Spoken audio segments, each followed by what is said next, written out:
पाकिस्तान में गधों की तादाद मजीद 1 लाख बढ़ गई। मुल्क में एक साल के दौरान गधों की तादाद में 1 लाख का इजाफा रिकॉर्ड किया गया। गाय, भैंसों, ऊंटों और भेड़ बकरियों की तादाद भी बढ़ी, अलबत्ता घोड़ों की तादाद न बढ़ सकी।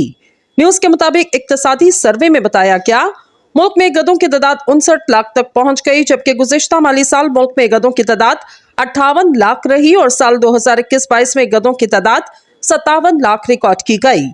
सर्वे के मुताबिक 2 साल में गधों की तादाद में 2 लाख का इजाफा रिकॉर्ड किया गया। एक साल में घोड़ों की तादाद में इजाफा न हो सका और मुल्क में घोड़ों की तादाद 4 लाख तक रिकॉर्ड की गई।